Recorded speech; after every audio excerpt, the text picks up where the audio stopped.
So, I don't think it'd be too crazy to say the government would know more about us than we give them credit for, you know? Like, take CCTV cameras or take everything you do on your phone. I am pretty confident in the fact they might know some of that data and kept it. Oh darn, my teammates not here. That there is some data storage happening within the government, I guess. So, what if all that data gets collected and they start researching a little behaviorisms? Say you go to your favorite store every day and they get that you like to rub your t-shirt on the left side, being like, damn, my t-shirt's itchy. You're not really itching, it's just one thing you picked up somewhere sometime. And they would sell that data. They would sell it to whatever company. I'm talking in the next 50,000 years or something. Say they would sell that data. I am pretty confident in the fact that there's gonna be shitty AI versions of us, right? I'm pretty confident in the fact that some scammy company is gonna be like, hey, wanna buy your dead relative? Come buy your uncle, you know? So that is a mucho loco to me. Like, I am confident that that will happen. I'm confident that that will be a thing. And it honestly makes sense, right? You have AI training models, you give them all your data, like videos recorded online when you were a kid, the one vlog you made about your parents divorcing, those gaming videos you used to make with that old group of friends, the TikToks you've made along the way, and all stuff like that. Train some AI on that, and you got an AIU, you know? Not just voice modulation, but also way of speaking, way of answering, way of using information, right? I think it's fair to say that that is a very solid possibility. So let's go beyond that. Say you buy your dead relative, right? Say your uncle, you're like, fuck, I miss my uncle, I want to have a chat with him. And they're like, we can make you an AI model. Pay $10 a month, you can speak with him. You're like, fuck, I kind of just want a last conversation about subject A or B. Let me talk to this dude. Like, let me talk to the AI modeling interpretation of him. I think it's fair to say that that will be a possibility within the foreseeable future. Now, let's go beyond that. Let's say 100,000 years. We get a bit more advanced with technology, maybe do some DNA research, look at our DNA memory, look at the events that happen throughout our life. Let's say your offspring gets researched or like brain chips get normalized, right? I think it'd be fair to say that at some point we can imitate people quite correctly. We can be like, okay, this dude has this DNA and went through these events. We can pretty much just make a replica, pretty much. We can kind of just make him now. Make him or her. And especially once people start getting normalized brain chips, which I also think is a fair thing to happen within the next 50,000 years. Get a very moral company. I wouldn't per se say Neuralink or whatever it might be called. I don't know what it's called. I don't think them per se, but I think there will be a possibility that we all have brain chips at some point that would record our every thought, not per se do anything with them, but that there might be a chance that you'd be uploaded to the cloud. Be a cloud person. Ah, shit! I keep messing up my teammate. But I think it's a fair possibility to say there could be cloud people. What? We're going to that gas planet? Nah. I think it'd be fair to say that, right? I think it'd be fair if eventually we can make full, pretty much one-on-one interpretations of people by knowing the events they went through and then looking at the DNA of their offspring or even the entire brain of their offspring by brain chips or whatever. Then 50,000 years beyond that, fuck it, 50,000 more.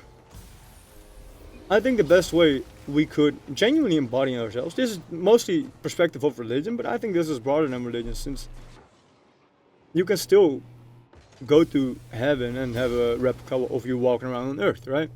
I do think everything about a human is within its physical embodiment, but it'd be fair to say that there is just a replica of you at some point on Earth out of genuinely retraced data. Say we got all the components from the Big Bang. This is pretty much determinism, right? Say we got all the components from the Big Bang. We made it all walk at like 2 times, fuck it, 10 times, 100 times, billion times speed. We pretty much just got everything figured out. We can go into the future, see what we develop next, and within that simulation, we'd also know what's up with advancements, technological advancements, etc. We can just do a full time skip. We just figured it out. Nice, dog. Data, we don't need any more, like, shit then. We just got it all figured out. We know. Why? Because we seen it, dog. Like, and then if you take that, you can genuinely create one-on-one replicas of people. The spirit might be in heaven if you believe so, but I do think it's a genuine possibility for us to just be walking around Earth within too long, or not even Earth, like more hard drive, you know, playing Gary mods with the boys in 150,000 years. I think that's fair to say. But yeah, I think that'd be sick. And my little trippy jitty hippie perspective would be that happens within 50,000 years, to be honest. Like the way you see brain chips right now, the way you see AI advancing, the way you see all neural networks going crazy. I think it'd be fair to say it won't take too long, to be honest. But I think it's an unavoidable truth, right? Let's just hope we wake up at a nice place. So that is the main thing I pretty much not base everything off, but I would say it's important to, like, okay, no, who do you want to be remembered as? Who do you want to wake up as, right? Who do you want to be by the end of this, and then by the start of it? Since after that, I don't think we have to worry too much, except once the universe implodes, you know? Say we run the simulation, we find out, oh shit, this war really fucks us up. Just inform the parties, and if it's unavoidable, some other alien species will figure it out, dog. You know what I mean? Even if within those 50,000 years the humans just fuck up, I think it's a fair point to make that there's probably some advanced creatures out there, right? I think it's fair to say somebody is gonna find a way. And I think that's pretty cool. I think that's kind of nice to think about. And I think that's game. It isn't. They want 7 more seconds. Alright, you'll get them. Here, save that. Oh. He did. Nice. Next to that, my perception of, like, death experience, right? Next to that, I think it is also a thing. You know, humans have a certain amount of DMT in the brain, right? There's not a lot of research on this, but you can look at a bunch of things, and most mammals just have DMT, not the diamond minecart or whatever I said. Most creatures, mammals, have DMT in their brain. A frog has it all over the body. A certain frog, kind of sick. Go lick it. But most mammals have DMT in their brain. So I think all religions are kind of right? DMT, from my perspective, there isn't enough research on this, nor is there really any testable way to research a trip. But my opinion on this is that it's probably in the brain to keep shit in motion, right? Because if you look at Vsauce's Mindfield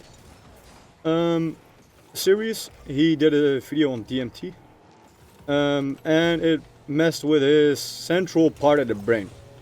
It pretty much derooted his brain. Like, there's a control center, and it low-key just disappeared.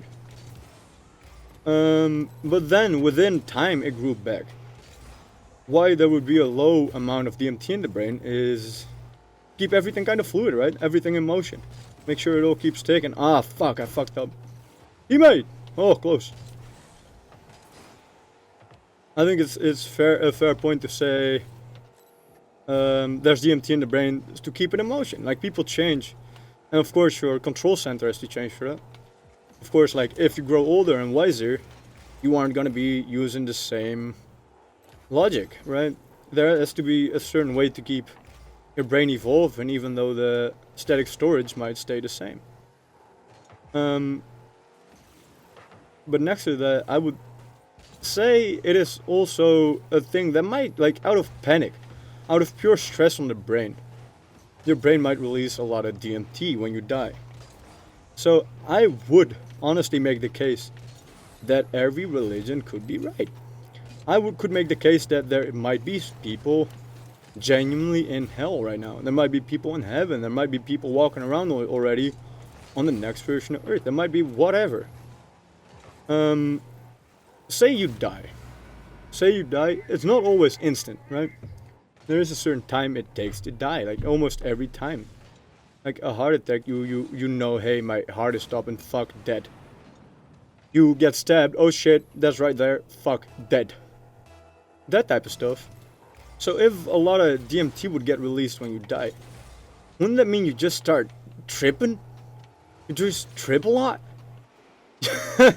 Like, and trips, it's usually something you would recognize from your own brain, right? It's usually something already there. It could show you a lot about yourself, but at the end of the day, it's about yourself, right? So if you have a lot of DMT going on in your brain, it pretty much just makes your perception what you think it should be.